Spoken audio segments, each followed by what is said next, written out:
La historia que vamos a leer hoy es sobre una persona que acudió a un prestamista para conseguir algo de dinero. Los prestamistas son engañosos al ofrecer y despiadados al cobrar. Escucha todo este programa para entender qué lleva a una persona a tomar una decisión así y qué se debe de hacer cuando el problema ya se te salió de control, sobre todo cuando el prestamista te está llamando para cobrarte o te está amenazando. Estoy seguro que esto te va a poder ayudar a vos o a alguien que conoces. Vámonos. ¿Qué tal? Bienvenidos a otro episodio más del podcast Endeudados Anónimos. Nosotros leemos cartas de historias reales de personas que están ya sea endeudadas, que fueron estafadas, que están en alguna situación financiera muy difícil y que están buscando ayuda, consejos o que nos las han dado, como en el caso de esta carta, para que la podamos analizar a profundidad, por supuesto, y ver si podemos encontrar alguna solución y que la gente pueda aprender de esta historia. Lo hacemos, por supuesto, con una experta en finanzas personales desde Managua, Nicaragua, de la plataforma Plata con Plática, Elaine Miranda, que siempre me acompaña. Elaine, ¿qué tal? Hola Ricardo, ¿cómo estás? Muy bien, Elaine. Fíjate que debido a al reciente resurgimiento de nuestras cuentas en redes, sobre todo TikTok e Instagram, hemos recibido muchísimas historias en mensajes privados y estamos tratando de hacer lo posible, por supuesto, de contestarlas todas, pero creo que era prudente que algunas de esas historias las pudiésemos abordar aquí en el podcast, así como vos hacías y como seguimos haciendo con varios de los correos que te llegan. Generalmente cuando te llegan estas historias, vos podés contestarle a las personas, ¿no? Sí, exacto. Normalmente cuando me llegan por correo, por inbox y todo eso, yo trato de darles respuesta. Y hay algunas historias, como vos decís, que también merecen la pena compartirlas de esta manera por dos razones. La primera es que cuando vos respondes un mensaje o un correo, a veces la respuesta pues, es escueta, es corta, pero si te dan la oportunidad, como hacemos aquí en el podcast, de analizar, o sea, de glosar todito, de ir hacia atrás, de ver qué pasó, cómo pudo haber sido diferente, qué cosas pueden hacer, cuál es el paso a paso, le ayuda a la persona muchísimo más para tomar mejores decisiones, pero también es una ayuda para el resto de las personas para ver cómo son los errores financieros que otras personas han cometido o que si están ahí, qué otras cosas pueden hacer. Entonces, aunque yo siempre doy una respuesta, cuando pido y pido autorización, pues pido permiso para compartir su historia, aunque sean anónimas, siempre es una ventaja para la persona porque tiene muchísimos más detalles de lo que un mensajito o una respuesta corta podría brindar. A mí me llama mucho la atención, además de los mensajes privados, que en los comentarios de algunas de las anécdotas, las personas lo que te dicen es, esa es mi historia, o sea, estoy pasando por lo mismo, me sentí identificada, o sea... Y lo interesante de hacer esto en redes sociales es que, a diferencia de los correos donde la persona se toma el tiempo de sentarse a escribir, es como otro tono, es como otro estado mental inclusive de una persona que se tomó el tiempo de hacer un correo que alguien que comenta inmediatamente un videíto o una publicación. Entonces la gente como que reacciona de forma instintiva. Lo primero que se le viene a la mente es esa reacción natural de esa es mi historia, eso me está pasando a mí. ¿A vos qué te genera cuando ves que las personas están diciendo ese tipo de cosas? A mí me lo comparten mucho en inbox, fíjate. O sea, cuando, por ejemplo, comparto alguna de las historias, comparto alguno de los episodios a través de las historias en Instagram, hay muchas personas que escriben y me dicen, eso, como vos decís, eso es lo que me está pasando a mí, o yo estuve ahí, o yo pensé que era la única persona. Pero definitivamente estoy de acuerdo con lo que vos decís, de que es diferente a la persona que vaya a hacer un comentario, o sea, una reacción inmediata a algo que vio o escuchó, que una persona que, por ejemplo, se tomó el tiempo de mandar un correo con toda la pregunta, con todo el testimonio, porque la persona que ya escribió, de alguna manera como que ya lo meditó, pues, o sea, ya puso en orden su idea, ya está listo también para buscar esa ayuda. Y la persona que solamente comenta, me parece que de pronto es como una cachetada a la cara, ya sabes, como lo escuché y yo sabía que estaba mal, pero no sabía que estaba tan mal y de pronto veo esto y me doy cuenta que yo también estoy ahí. Entonces es una reacción, me parece súper genuina. Y creo que además sobre eso, el mensaje que vos diste en TikTok hace unos días, pues de que no están solos. O sea, una de las razones principales de la existencia de este podcast y de este espacio es que la gente sepa que no está sola. Así que es. Ahorita vamos a leer una historia sobre prestamistas. No sos la única persona que tiene un problema con prestamistas. Y creo que lo que te ayuda es no solamente la información y el análisis, sino también saber de que hay personas que lograron salir de este problema. Y creo que a veces lo único que necesitan, en primer lugar, es que les escuchen Y en segundo lugar es un poco de guía, un poco de consejos de alguien como vos, por supuesto, que ha estudiado muy bien cómo funciona el dinero, cómo funciona la mentalidad de las personas con respecto al dinero y qué soluciones hay. A mí, Ela, me gustaría entonces que leamos la carta y me gustaría que seas vos, a ver si nos das el honor. Claro que sí. Ok, esta carta que tenemos viene desde Honduras. Hola. Encontré tu cuenta hace unas horas y he llorado al ver que muchas de las historias que llegan a ti reflejan mi propia historia. Hace unos 6 a 7 años comenzó mi martirio cuando decidí abrir un negocio.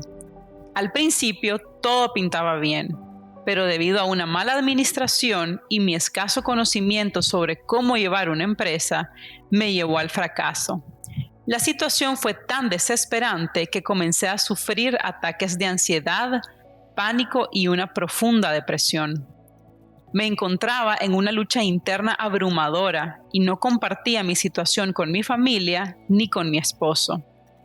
Para enfrentar mis deudas, cometí un error aún mayor al involucrarme con personas peligrosas y adquirir préstamos con varias de ellas. Estaba desesperada y necesitaba el dinero con urgencia. Mi día a día se llenó de amenazas por parte de estos prestamistas y el temor de que algo les pasara a mi familia por mis malas decisiones me afectaba terriblemente. Llegué a pensar que, si me moría, tal vez así todos mis problemas acabarían, pero ver a mis hijos, uno muy pequeño y la otra recién nacida, me daba la fuerza para seguir luchando por ellos. En ese momento, en Colombia, se dio el caso de una mujer que se suicidó lanzándose desde un puente junto con su hijo. Lloré mucho esa noticia porque era lo que yo quería hacer, pero me hizo reflexionar sobre el daño que podría causarles a mis hijos. Yo también sufrí por la falta de padres en mi infancia y no quería que ellos pasaran por lo mismo. Los acreedores me buscaban de todas las formas posibles y aunque logré pagar algunas deudas que amenazaban mi vida, aún debo mucho. Diariamente recibo mensajes de personas exigiendo el pago, haciéndome sentir mal y humillándome. Entiendo que tienen derecho a reclamar lo que es suyo, pero me afecta mucho el daño psicológico que esto me causa. Quiero pagar, pero mi situación económica no me lo permite. Y en ocasiones incluso dejo de comer adecuadamente para ahorrar y abonar lo que puedo. Vivo en Honduras, donde la situación económica no es fácil. Ya no tengo negocio y el salario que recibo aquí apenas alcanza para cubrir los gastos básicos mensuales. Siento que trabajo sin descanso de 10 a 12 horas diarias en mi empleo fijo y realizando trabajos extras en mis días libres. Duermo un máximo de 4 horas al día y siento que sobrevivo gracias a la misericordia divina. Espero con ansias el día en que pueda decir que logré saldar todas estas deudas y recuperar mi credibilidad. Lamentablemente, he perdido amistades valiosas, clientes y la poca familia que tenía. Ahora solo me quedan mis hijos y por ellos sigo luchando. Aunque ellos ven mi esfuerzo por salir adelante, sé que también les afecta psicológicamente el hecho de que no pueda pasar suficiente tiempo con ellos debido a mi constante trabajo. Quiero que mi historia sea compartida porque el suicidio no es la solución, aunque enfrentar esta lucha en solitario es sumamente difícil. Agradezco que estés aquí para escuchar y entender las experiencias de personas como yo. Hay muchas cosas que me surgen de la carta y ella da varios detalles que nos sirven para hacer un análisis de no solamente el aspecto de los prestamistas, sino ella menciona también la posibilidad de quitarse la vida y claramente lo primero que dice, pensé en mis hijos, pues, y conociendo algunas de las anécdotas que hemos visto antes, es como un elemento muy importante. Pero vamos primero en lo monetario. Ella dice que quiere pagar. O sea, cuando vos ves una persona que está endeudada, el comportamiento normal de la persona es querer pagar, Sí. querer evitar el problema, querer evadir? O sea, ¿cuál es el comportamiento más común que vos ves? El comportamiento más común, lo que la mayoría de las personas siempre quiere y busca, es pagar. Parece mentira, fíjate, incluso gente, por ejemplo, que se va del país, ¿me entiendes? Que migra para tener una buena vida y, por ejemplo, deja deuda en su país de origen, siempre está con la cosa de cómo hago para mandar dinero y saldar mis deudas. Y mucha gente habla del tema de limpiar mi nombre. Ya sabes, que mi nombre quede limpio, que no se diga que yo me fui, que no pagué y que fui huyendo, etcétera. Y cuando estás en tu país, con mucha más razón. Entonces, aunque uno piense a veces que, y yo he escuchado mucho, ¿verdad? Que la gente dice, es que son frescos, es que no se preocupan, es que no les importa, es que en realidad la mayoría de las personas sí quieren pagar, o sea, sí quieren saldar sus deudas, sí quieren salir de ese compromiso y de esa responsabilidad financiera que adquirieron. Es lo más normal. Ahora, vámonos para el otro lado entonces. O sea, el prestamista, y si no fuese un prestamista, si fuese un banco, si fuese una casa comercial, lo que sea, quiere su dinero de vuelta, pues quiere que la persona cumpla el trato. Digo, vamos ahorita a ser como abogados del diablo, casi que literalmente del diablo. En el caso del prestamista, quiere su dinero de vuelta y es lógico y es legítimo que quiera su dinero de vuelta, pero ¿es esto un trato justo? O sea, ¿es realmente un trato justo en el caso de los prestamistas? Y lo primero también que sería importante destacar de esto es ¿cuál es la diferencia de un prestamista con el resto de instituciones que te podrían dar un crédito? Antes de hablar de la justicia o no la justicia, si querés veamos ese tema, ¿verdad? O sea, ¿cuál es la diferencia de irte con un prestamista versus con una institución financiera, por ejemplo? Entonces, imagínate esto como una pirámide. De hecho, esto es lo que yo explico en las conferencias que doy en los talleres. Siempre cuando hablo de crédito muestro esta pirámide. Entonces, imagínate una pirámide, ¿verdad? Y en la cúspide, en la parte de arriba, que es el cuadrito más chiquito, tenés los préstamos que te puede dar el banco. Entonces, cuando hablamos de préstamos, el que siempre te va a dar la mejor opción, la tasa más baja, las mejores condiciones, etcétera, siempre va a ser el banco. Y después lo que nosotros comenzamos a hacer es a descender en esa pirámide. Entonces, abajo de la banca tenés a las microfinancieras, abajo de las microfinancieras tenés a la tarjeta de crédito, que aunque es un producto bancario, digamos que por su tasa de interés sobresale de lo que consideraríamos un crédito hipotecario, automotriz, préstamo personal, extrafinanciamiento, etcétera. Abajo de las tarjetas tenemos a las financieras y las casas comerciales. Por ejemplo, en nuestros países en Centroamérica, súper común, el Gallo Magallo, la Curazao, Pepe Te Presta, etcétera, Credex, Expreso, en toda esta financiera, y que ahorita las tasas de interés en el caso de Nicaragua, por ejemplo, andan rondando entre el 80% y el 100% anual. Eso es prácticamente un robo a mano armada. Esa nunca debería ser una opción para nosotros. Pero abajo de eso están los prestamistas. Entonces, peores todavía. Que es peor todavía. Eso es como lo peor que te puede pasar. Yo le llamo la cereza del pastel, ya sabes. Ya la paseaste, ya te equivocaste un montón y clic, le dejaste caer la cereza al pastel yéndote con un prestamista. Eso es como la gangrena del pastel, más que la cereza, pero ajá. Entonces, la tasa de interés en promedio que andan cobrando los prestamistas en Centroamérica ronda entre el 240% y el 360% anual. Ahora, compara eso con un, por ejemplo, préstamo personal del banco a una tasa del 18 o 20%, compara 18% versus 360%. Por supuesto que lo sentís como una carga gigante. Entonces, lo que le pasa a las personas es que como la tasa es tan alta, recordemos que la cuota mensual que pagamos es la multiplicación entre lo que yo pedí prestado y la tasa de interés que estoy pagando. Entonces, claro, a mayor tasa de interés, mi cuota también se me va para arriba. Entonces, ¿qué pasa? La mayoría de la gente lo único que puede pagar cada mes son los intereses, el principal, el monto que pidieron prestado sigue ahí. Y yo he tenido, Ricardo, incontables, o sea, de verdad no los podría contar, incontables casos de personas que me dicen, es que yo ya le pagué, o sea, yo le había, por ejemplo, ya le había prestado $1,000 y le he pasado pagando 12 meses, ya le pagué 1,200. Pero si solamente le estuviste pagando mensualmente, por ejemplo, $100, solamente le estabas pagando los intereses, no le estabas abonando al principal.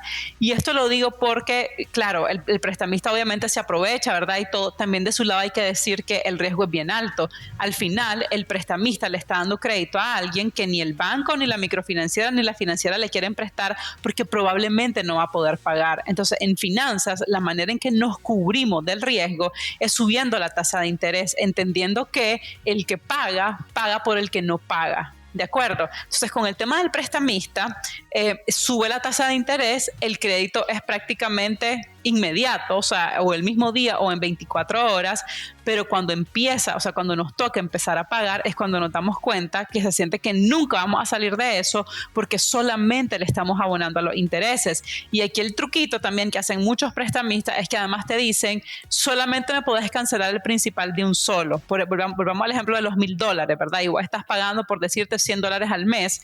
Pues uno le puede decir, mira, te voy a dar 150 siempre a los intereses y 50 de uno al capital. La mayoría de las prestamistas lo que te dicen es, no. Cuando tengas los $1,000 completos, venís y me los pagas. Mientras tanto, solamente me podés ir pagando los intereses mensuales. Entonces, obviamente, la cantidad de dinero que gana el prestamista es absurda. Y vos, como persona que pidió prestado, pues dejas ir una gran cantidad de dinero.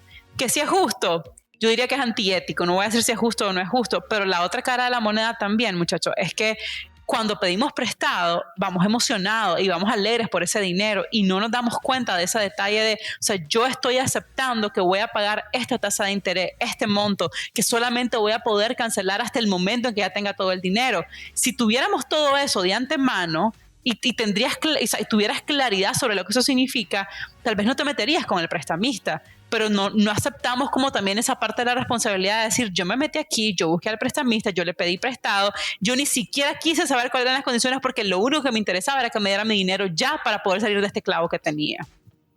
Ok. Con eso lo que estoy concluyendo es que más que justo o no, digo, es legal porque desgraciadamente en algunos países todavía se permite este tipo de práctica a ese nivel que es básicamente usura, pero no es ético, como vos decís, y no es correcto. Los prestamistas no están ahí para ayudarte, o sea, se nota que la estructura de su negocio no es para ayudarte, sino para entramparte, o sea, es básicamente aprovecharse de la desesperación de la gente y así como ves en las caricaturas que la bruja te enseña la manzana cuando tenés hambre y te dice, ven, vamos, sí, ven, etcétera. Y así te atrae. Igualito. Y te atrae hasta llevarte a su trampa como si fuera una araña y una tela araña, porque casi que lo son. O sea, están estructurados para funcionar de esa manera y para que la gente en el momento crea que está resolviendo su problema inmediato y después se dé cuenta que está en un problemón muchísimo más grande. Pues ya está en la tela de la araña y está a punto de ser comida. Te digo esto porque la siguiente pregunta que te iba a hacer es precisamente eso. ¿Cómo es que esto es permitido? Y ahorita no nos enfoquemos tanto en Nicaragua porque esto es un problema que ya vi que es universal casi. Sí. ¿Cómo es que los países a nivel general lo permiten? Más de algún país estoy seguro que en sus leyes antiusura tiene como muy buena rigurosidad o etcétera, pero ¿por qué todavía esto sucede de la manera más normal? Sucede hasta en Estados Unidos, no sé si en Europa, pero en toda Latinoamérica y en Estados Unidos definitivamente sucede. Mira, aquí hay que ver dos cosas. La primera es que la mayoría de los países, por no decir todos los países, sí tienen una ley en contra de la usura. Es más, si vos te vas a leer en Nicaragua la ley, hay una ley, o sea, y dice quiénes son las personas que son prestamistas y tienen que estar inscritos en la CIBOIF y hay una tasa máxima que pueden cobrar, que más o menos es la misma tasa que cobra el banco por un préstamo personal. Entonces, sí existe. ¿Qué es lo que pasa? Recordate que la mayor parte de la población, no solamente en Nicaragua, la población mundial no está bancarizada, es decir, no tiene una cuenta bancaria. Entonces, si el 75% de la gente no tiene una cuenta bancaria, vive en la informalidad, ¿me entendés? Entonces, no pueden ir al banco a pedir un préstamo. Las microfinancieras nacieron a razón de eso para tratar de ayudar a mucha gente, pero aún así, a veces hay tantos requisitos que es difícil acceder a ellos. Entonces, el prestamista, este tipo de prestamistas, lo que hace es que no se inscribe, o sea, no está bajo la ley, pero hay tanta necesidad de crédito de la gente y que es la mayor parte de la población que no está bancarizada, que hay mercado para eso. Sí, ya, básicamente, pues no. O sea, cuando se habla de prestamistas, no nos referimos entonces solamente a gente que está formalizada para prestar dinero, sino de hecho, también de gente. La mayoría es la que no está. Uh-huh. La mayoría es la que simplemente, sin ningún tipo de formalidad, te ofreció el dinero. Ya. Algún amigo de un amigo que, mira, te puedo conseguir la plata, yo sé que la necesitas, yo sé que estás en un clavo, que una emergencia, etcétera. Entonces, yo te ayudo, pues. Ok, lo que pasa es de que, claro, cuando uno recibe estas historias, a uno le dan ganas desde el inicio de preguntar, pero ¿cómo es que aceptaste eso? ¿Cómo pudiste aceptar eso? Y la mayoría de las personas que te contesta con muchísima no sé si decir razón, pero muy justificadamente es no tenía otra opción, estaba desesperado, es que era la única manera que pudiese conseguir ese dinero para tal cosa, e inclusive en muchos casos le piden dinero a un prestamista para pagarle a otro prestamista. Así es. Se vuelve una locura esto, o sea, que no sé qué está sucediendo, pero lo único que sé es que sucede en todos lados, pues. Solamente voy a decir, ajá. y algo que he dicho muchas veces, es que todos estos problemas de deudas que tenemos, que tienen las personas, no se resuelven con más deudas. Va a sonar súper cliché, pero de verdad que se soluciona con educación financiera, ¿me entendés? O sea, no es quién me da el crédito más barato, quién me lo da más rápido, cómo hago para pagarle a este aunque le quede viendo a este una deuda nueva, es cómo compongo este problema desde la raíz, y la raíz tiene que ver mucho con el desconocimiento, con las decisiones impulsivas que tomamos y de nuevo con no tener educación financiera, y estoy convencida que gran parte de la razón de ser de este podcast es precisamente eso. O sea, ¿cuántas veces podemos tener conversaciones así con otra gente de decir, mira, esta es la deuda que tengo, por esto me metí, así me siento? La gente no habla de estas cosas, o sea, se las queda súper adentro, ¿me entendés? En la mente, en el corazón. Entonces, todo eso yo creo que impulsa todavía más estos pensamientos suicidas que podamos tener, porque estamos ensimismados en ellos, no lo estamos compartiendo con nadie. Y si compartiéramos más estos problemas, tal vez no solucionas financieramente el problema inmediatamente, pero por lo menos emocionalmente estás en otro lugar. Hablando de emocionalmente, qué bueno que diga esa palabra específicamente, porque esto... No, pues podemos pensar en los números y está bien, y los números nos cuentan una historia, pero al final todo esto tiene mucho que ver con emociones, no solo la urgencia del préstamo, sino el estrés de lo que viene después, algo que la gente no toma en cuenta en ese momento. Uno está pensando en resolver el problema ahorita y no estamos pensando en cómo esto nos va a generar un problema más adelante. Esta persona, la persona que nos escribió esta carta desde Honduras, dice de que se quería suicidar, que en algún momento lo pensó. Dudo de que haya sido una única vez, o sea, son pensamientos que seguramente ha tenido varias veces, o sea, a la hora de no verle una salida al problema, y que, ha acudido a pensar en sus hijos y a su espiritualidad para ayudarle a salir de esto. O sea, lo primero es, no es la primera vez que vos escuchás una historia así, y te quería preguntar qué consejo le podés dar así de primera mano, de primera instancia, lo primero que le diría a esta persona. Todo tiene solución menos la muerte.